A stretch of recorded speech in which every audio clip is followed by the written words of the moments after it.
To get started on this exercise, you should download the Walking Man Adobe Animate file and go ahead and open it up in Adobe Animate. If you get a warning saying it was created by a later version, that's okay. Simply say okay to open it up to access the file. I'm going to go up to my zoom and let's zoom out to show everything inside this frame. Here's what I'm giving you in this document setup. First off, in our timeline, note that all the different major parts of the body are on their own separate layer. And there's also a background layer that has some white dots we're going to use as references as we walk this character. Now, if you click on any part of the character, for instance, I'm clicking on the body and head, notice that those two parts are interconnected. And if I double click, this will take us into an isolation mode and a sub-timeline that has a timeline for the head and also for the body. If we double click to go back out, you can click on the arms and it's the same setup. What we want to do first is to be able to rig our character so that we can move the arms, legs, and body separately, but also have them interconnected together as if he was a digital puppet. So let's take this one part at a time. Now, if it's easier for you to see the person, you can go down to your background layer and turn off visibility of it so we can see just him. I'm going to zoom in and select the body and double click it to go into the isolation mode where we can edit both the head and the body. The first thing we want to do is all of the edits we're going to do are going to use our free transform tool. We're going to select our head, and if we zoom in, we need to position the head where it would naturally fall on the neck area. So I'm going to place him right about here. The next thing we need to do is we need to change the pivot point. Since the head doesn't naturally rotate in the center of the head, we need to carefully select the little white dot and move it down to the base of where the neck and the jawline meet. Now when he moves his head, it'll move much more naturally. Once we've got the head and the neck and the pivot point set, the final thing we can do is to return to our timeline, and we want to open up parent mode so that we can connect both of these together. To turn on parent view, simply click here, and this will allow you to select whatever child layer and connect it to a parent layer. Think of it as moving from the outside of the body inward. So the head is connected to the body. We're going to click on the little color of that layer and drag it down to the body layer. Notice now everything that's part of a parent is closer to the left side and everything that's a child moves inward towards the right. Now if you want to test this, with your free transform tool you should be able to rotate the head and the body stays still, but if I were to select the body and rotate it, notice that the head also rotates as well. Hey, while we're here, since the body doesn't rotate in the center point either, we can move this position down towards the hips so that it'll rotate a little bit more naturally too. With this done, we can double click and let's do the same thing for each of the arms. I've got the right arm selected. The first thing I'm going to do is double click it and then again zoom in and let's use our free transform tool. Selecting this top point, we're not going to have to move it, but let's move our pivot point to the upper shoulder where it should pivot. Next, we can move our elbow into position. To make it a little bit easier to see some of these, you can also turn on outline mode. If you go back down to your timeline and click at the very top, this will outline all of our layers. And traditionally, you want to have this in a nice circular placement. Now, if your placement is off by a little bit, that's okay. But when I place my pivot point, I'm going to place it right in the middle of that circular intersection. Finally, let's do the same thing for the hand. Select the hand and move it into place, and then select the pivot point and place it in the center there. With everything in place for all three parts of your arm, let's go down. We can turn back on outline mode, select the hand and connect it to the lower arm, and then select the lower arm and connect it to the upper arm. So it should look something like this. Again, if you test it, you should be able to select your hand and rotate it, select the lower arm and rotate it with the hand, and if you select the upper arm, everything moves all together. So that's working great. Again, we're going to double click the outside to return back to our main scene. And the final thing we need to do is to change the pivot point for this to be up here for the entire arm. With that done, we can also go ahead and put it roughly into place on the shoulder there. Repeat this process for the left arm. So double click it. Again, I like to turn on the outline mode down at the bottom. Select this upper arm, and all we have to do is put its pivot point at the top. Select the lower arm and kind of overlap it naturally. And again, place it in the center. And then finally get the hand, and place the hand and the wrist where it should pivot to. With everything in place, we can go down to our timeline, turn back on regular mode, and connect the hand to the lower arm and the lower arm to the upper arm. If you want, you can test that out. Again, let's go back to our scene 1. Now we can do the same thing for each of the legs. Selecting this upper leg or this left leg, I'll turn on outline mode and set the pivot point to be here. Choose my lower leg, put it into place and change the pivot point, and then choose the foot. And we want to connect the foot right at the ankle. Zooming in makes it much easier to place some of these right where they need to be. However, if you do find it difficult to have the snapping turned on, you can also go up to View, down to Snapping, and you can have it unsnap or to Objects, and also turn off snapping to guides and pixels if that helps as well. With all of these connected, let's go back down to our timeline and connect the foot to the lower leg, the lower leg to the upper leg. We'll zoom back out, return to scene 1, and finally let's place the pivot point for the leg right here at the hip, and we'll put him naturally where he needs to. I realized I didn't do this for the upper arm, so let's go ahead and put the upper arm to pivot at the shoulder and put the upper arm into place too. Finally, let's do the same for this last leg. Select it, we'll turn on outline mode, take it one part at a time, and place each part where it naturally should fall. Again, if yours is off by just a little bit, this will still work. Just make sure that it rotates and fits naturally where you would expect it to be. It's not too terribly off. With all of our pivot points set, let's go down to our timeline and connect the foot to the lower leg and then to the upper leg. Again, return to scene 1 and set your pivot point for the entire leg to be up here at the top. We can put him into place too. Now that we've got all of the different limbs and the torso connected, we're on scene 1. Let's connect all of the different body parts to the body itself. So this right arm, we're going to click and drag to the body head layer. The right leg, connect it to the body head layer, and the left arm and the left leg can connect there too. So your final timeline for scene 1 should look something like this in parent mode. Here's what you can do with it. You want to be able to test out the movability. This is going to tell you exactly how the pose should look tool, and on what frame you select the body and move it around. We're going to do the contact poses and have everything for each individual move around with it. So looking at our instructions, we're going to start off at the first frame. However, we're going to have the left leg that you don't select an object forward and move it too far away. The straight leg and the heel on the ground. So essentially, this is what we're going to be looking at for that left leg, or the leg that double click and go into their own individual. Since we're on our main timeline, the only thing that we want to do is to move the hips forward and backwards. I'm not going to deal with the rotation of this just yet. Turn back on visibility for my background layer. Pull my hips forward. Let's zoom back out to where it's just at the edge of his hip. Down then, to make an edit first to the position of the leg, I'm going to double click on it on our background layers. Again, I'm on frame number 1 here, and I'm going to rotate it into place. And again, use your free transition tool for these first two positions. And drag.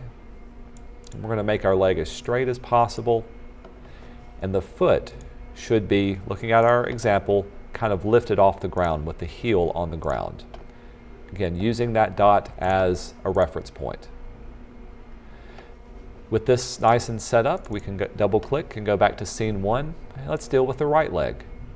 The right leg, if you look at your example, is slightly bent, and the toe is going to be on the ground with the heel lifted up.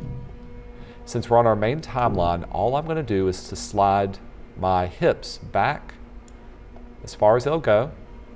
Then I can double click and enter isolation mode to make the rotation.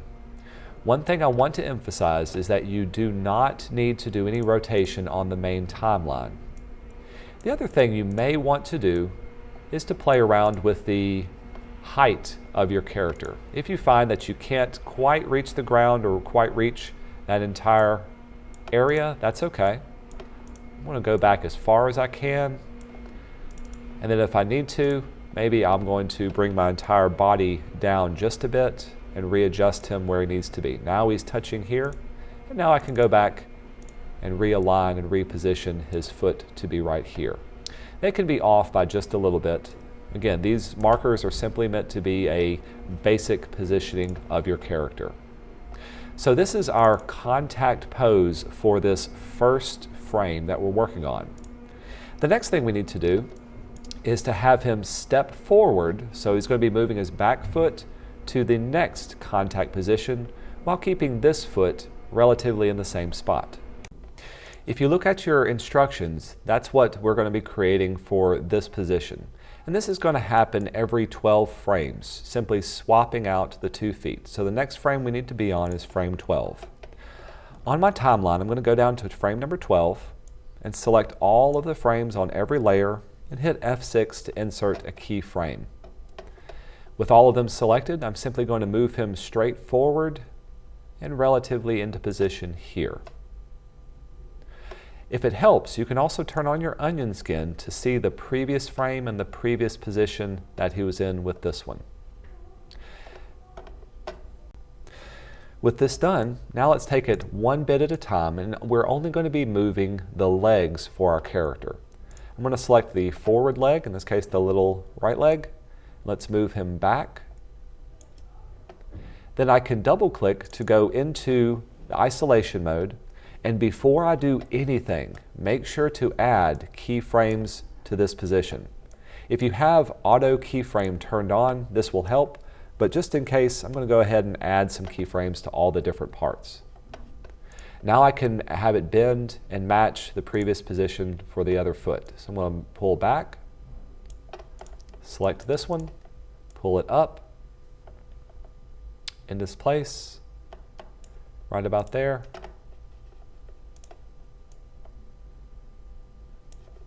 And then maybe move the foot back just a little bit from here. With this one set, I'm going to return to scene 1. And let's select the back leg, or the leg that's behind. With that one, I'm going to move it forward, then double click on it. Before I do anything else, I need to go into my timeline and add some keyframes. Then I'm going to position it to match the same outstretched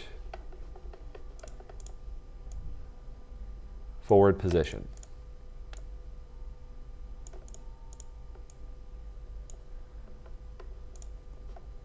Again, if it's off by a little bit, that's okay. With this done, we can now return back to our keyframe moment. A final thing that may be helpful to do to keep all of your footsteps in line is to add yourself a guideline that you can be walking on. In order to do this, you can go up to go up to View, down to Guides, and let's show, our rulers. Let's turn on our rulers. That's what we want. Now with our rulers, we can click on a ruler and drag it down. We can use this ruler as a guideline of where to place our feet and where they should be at each moment.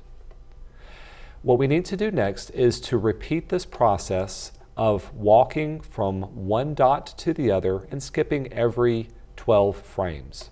If you pay attention to the instructions, you'll see exactly where I want you to place these keyframe moments. And for now, we're only dealing with the establishment of the leg positions just for the contact of here.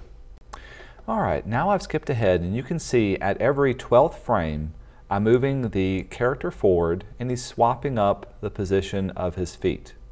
Take this one bit at a time, and all we're doing is from contact to contact. With this done, you should save up your animate file, And if you look at your instructions, the next thing we're going to do is to establish the passing pose. Now this is going to be midway between each of the contact poses. So we're going to start off at frame number 6. For this one, we want the leg to be straight up as it pulls, and the opposite leg will be completely bent behind it as well. And then we're going to swap back and forth. So to establish this, again, go down to your timeline, and we want to be halfway between each of our points on our timeline. So I'm going to start off with frame 6 and insert some keyframes here. And then we're going to step up and use this front leg as our guiding point. Now to do this, I'm going to first move my forward leg towards the center, and then I'm going to double click on it and go into isolation mode. Before you do anything, establish yourself some keyframes here, and then rotate your leg into position. The leg should be straight up and down, and the foot should be nice and level. Now notice that when you do this, it's going to bring it below your walking line. So we need to go back to our main timeline, and let's move our body upward. I'm going to zoom out so I can see it. I want to move the body straight up until the foot is right there at the same spot. And then of course I need to move him forward because this was the spot that he was walking on. Again, this may be a good time to turn on your onion skin so that you can keep the heel in the same spot too. So I'm going to move them just slightly forward so that heel of this one matches up the heel with the last one. While we're on frame 6, now let's adjust the back leg. I'm going to move him forward slightly towards the center, and then double click on it and establish some keyframes here before finally rotating it into place. Again, move it forward. It's going to be bent just back like this. Repeat this process for each of the frames in between all of your contact points as well. So with that done, the next keyframe moment will be frame number 18. So move over to frame 18, select all of those on your timeline, and hit F6 to establish some keyframes. The forward leg, we're going to move it back just a bit towards the middle of his hips, then double click to go into isolation mode. Before we do anything, establish yourself some keyframes on all of frame 18, and then move it into position 2. So I'm going to rotate it down, rotate this leg into position, and then put it down 2. With this done, we can go back to our main timeline. Let's move him up and over to where he needs to be.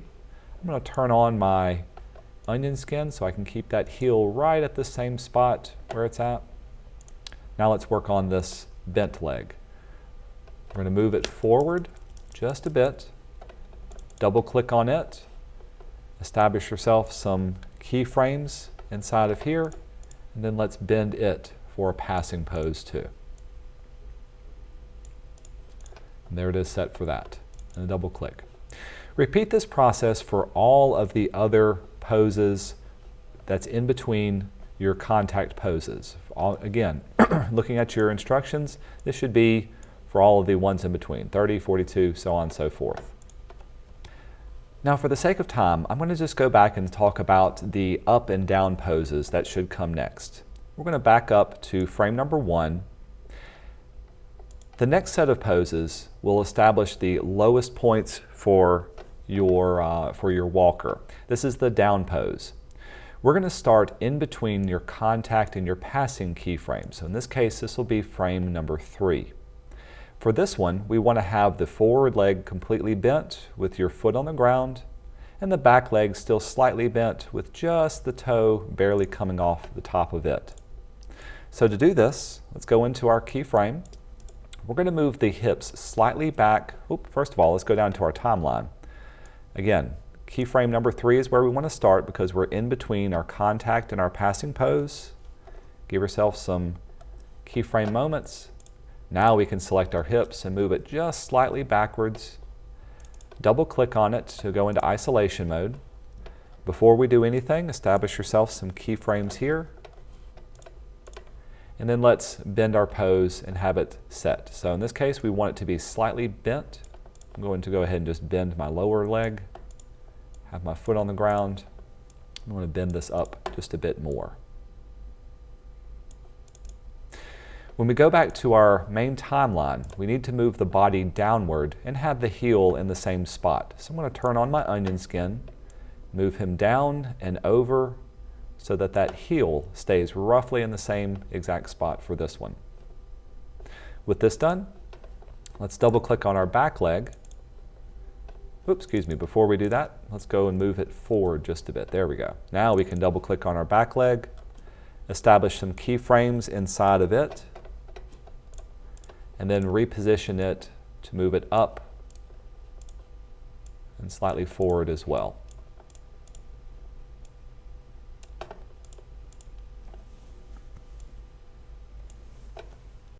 With this done, we can return to our main timeline. Now that we've got our down position and then up and other contact, the last position we need to deal with is our up position. Excuse me, I had a passing position. With the up position, this is where the back leg is finally moved past the pivot point and it's stretched completely out and pushing off the toe of our forward leg. We're going to start in between your passing and contact frames. So we need to start at frame number 9 in order to do this. So moving over to frame number 9, establish yourself some keyframes. Oops, select them all, hit F6. Inside of here, we want to have the body moving forward just a bit and have the legs still straight. So I'm going to move the body forward just a bit more. We're going to select the leg and move it back just a bit. And then double click. And before we do anything, we need to establish some keyframes inside of this area too for frame number 9.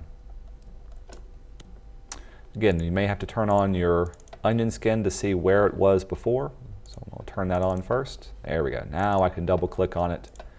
Let's pivot it back and have the leg pivoted down just a bit more from here. When we turn off onion skin, because we've moved forward, the leg is straight and the foot is off the ground, we're also going to have to pick him up just slightly so he picks up from here. As far as the back leg goes, you can see it's starting to move forward and it's also starting to move down a bit too. So I'm going to move the hips forward, double click on it. Before I do anything else, I need to establish some keyframes there. We're going to rotate it forward and also start to bring it down just a bit more. With this done, we now have our 4 points of contact for our walking person.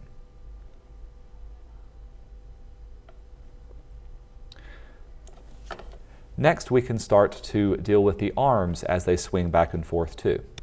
Now the arms are going to be relatively easy. Essentially, we only have to work from contact to contact. So going back to frame number 1, the only thing to remember about the arms is whatever arm is in front is doing the opposite of the front leg. So if the front leg is going forward, as in this case, we want the arm to go straight and back. We've already established a keyframe, so I'm going to double click on it, and I'm going to rotate it into position so that it's going nice and straight back. From here, I can double click. Let's deal with the back arm. This back arm and back leg should be opposite too. So as the back leg is going back, we want this front arm to be moved forward. Actually, I'm going to select it and move the shoulders forward just a bit. There we go. And we can double click on it. And let's rotate it so that he's bending his arms, kind of a jaunty little walk. We can even bend it up straight this way. So this will be our starting position. With those done, I'm going to move this shoulder back just a bit more too. Go to the next contact position. In this case, it'll be frame number 12. At frame 12, we want to do the opposite of what your legs are doing. So in this case, since the left or the forward leg is moving back, we want to select the forward arm and move it forward just a bit. Then we can double click, establish yourself some keyframes, and then let's move it forward and also bend it up as well. We can even bend the hand back. For the back one, since this back leg is forward, let's double click on it. First I'm going to move it back just a bit. Double click on it, Don't forget to establish your keyframes. And let's move it back. When it goes back, it's going to be completely straight.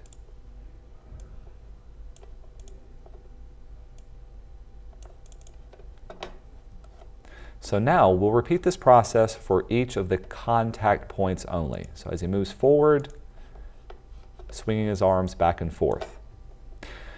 Once you've established all of the different walking poses as it goes across the frames and also the movement of the arms, the last thing we need to do is to do your motion tweening for all of your key moments. And this part's relatively easy.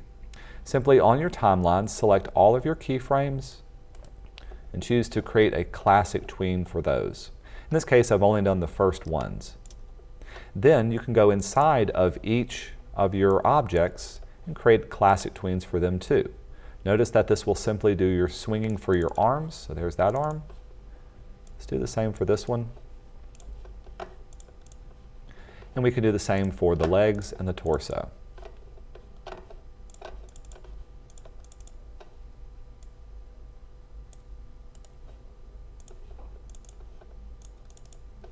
And again, I'm only doing mine for this first set because I only did all my contacts for each of those. You should select all of your keyframes for these moments. From here, you can back up and you can test your movie. I'm going to have mine repeat just on this first part. As he walks, he should be taking some natural steps. If you see that it looks like your feet are off by just a bit, simply go in at any moment that it looks like he's off and make any adjustments at that keyframe moment. He should walk from one edge of your frame all the way to the final edge, repeating this process all the way through. When you're finished with this, simply go up to File and save this up as an animate file and upload it to the class Moodle page.